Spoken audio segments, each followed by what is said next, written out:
तर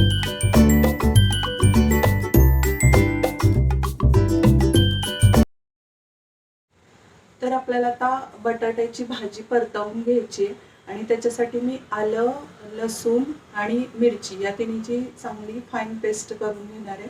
आणि कोथिंबीर आपल्याला चिरून टाकायची. कढीपत्ता, जिरे आणि मोहरी आणि हळद हे आपल्याला फोडणीसाठी वापरायचं आहे.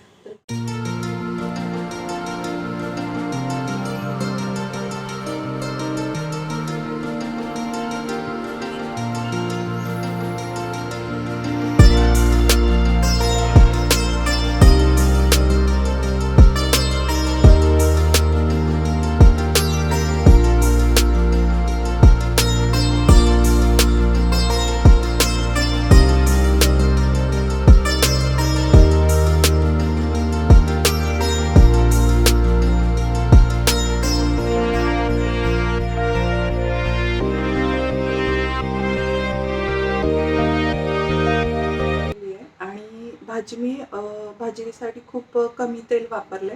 आलं लसणाची पेस्ट मी अशी अर्धवट भाजून घेतली आहे, कारण थोडंसं स्पायसी हवं आहे आपल्याला वडा.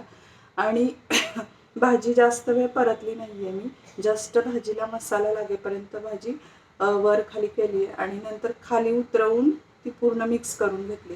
कारण भाजी आपण जास्त वेळ जर गॅसवर ठेवली परतत तर भाजी लूज पडते आणि वडे आपले चपटे होतात आणि वडे तुटतातही. त्यामुळे मी भाजी जास्त परतवून घेतलेली नाहीये.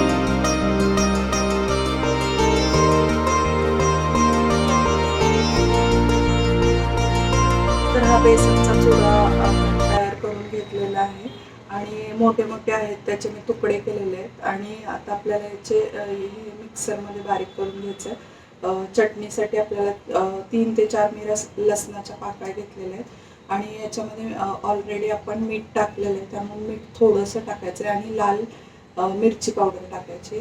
मग ते सगळं एकत्र वाटून घ्यायचं आहे. मग आपली चटणी तयार होईल. तर तुम्ही बघा.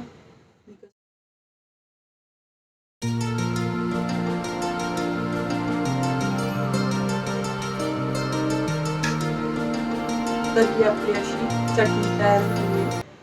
तर ती मी काढून दाखवते तुम्हाला. थोडीशी जाडसर ठेवली मी अशी, शेव अशी जाडसर वाटली म्हणजे चटणी छान लागते.